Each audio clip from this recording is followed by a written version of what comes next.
est en changement et nous vivons une crise économique, une crise écologique, une crise de sens. Et la plupart d'entre nous sont d'accord de dire qu'il faut un changement. L'entreprise doit changer. Et que faire face à tout ça lorsqu'on est chef d'entreprise, confronté à des employés qui parfois ont peur du changement, confronté à un contexte très difficile? Que pouvons-nous faire en tant qu'individu pour amener ce changement? Est-ce qu'il est intéressant de se changer soi pour changer le monde de l'organisation? Et pourquoi se changer soi? Si nous voulons changer le monde de l'entreprise, face à l'énormité de la tâche et au nombre de contraintes qui reposent sur les organisations aujourd'hui, le seul endroit où nous pouvons avoir un réel changement, c'est au niveau du chef d'entreprise.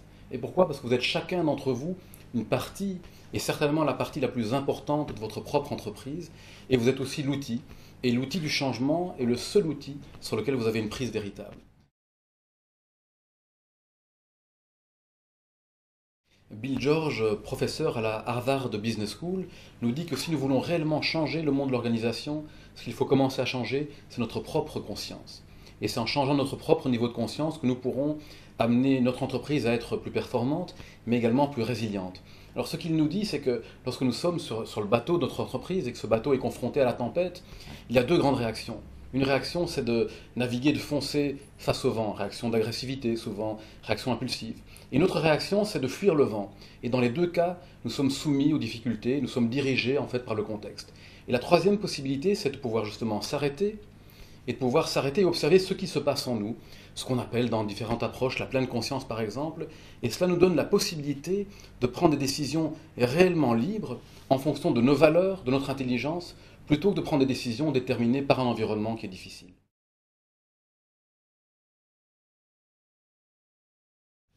Cette attitude de pleine conscience dont parlent les recherches, notamment à la Harvard Business School, nous propose de revenir à nous-mêmes pour être plus concentrés, plus attentifs, plus efficaces bien sûr, mais également plus ouverts.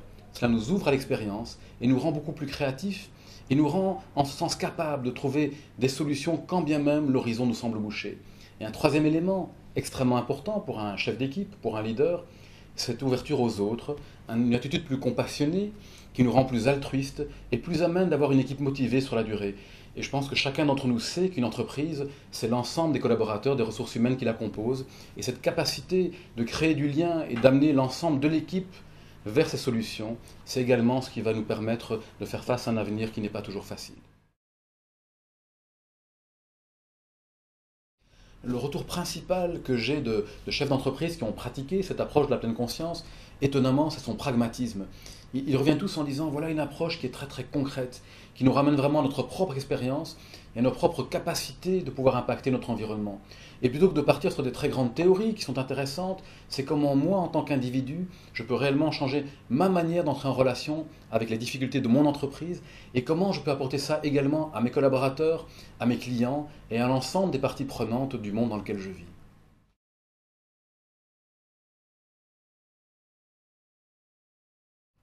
La recherche scientifique nous montre que le changement est contagieux et un réel changement de la part du dirigeant peut impacter l'ensemble des collaborateurs de l'entreprise. Et de là peut se traduire en changement par rapport aux fournisseurs, par rapport aux clients et par rapport à l'ensemble de la société dans laquelle se trouve l'organisation.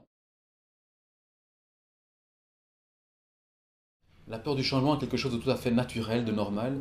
Et moi-même, en tant que chef d'entreprise, je peux avoir peur du changement et même le dire à mes collaborateurs, mais leur montrer que même en ayant peur, on peut continuer à se diriger vers ce qui est important, vers nos valeurs, vers ce qui donne du sens à notre existence. En résumé, je dirais que le changement est en chacun et chacune d'entre nous et que ce salon Jade sera une opportunité, une occasion de pouvoir nous rencontrer, nous motiver et quelque part fertiliser toutes ces ressources.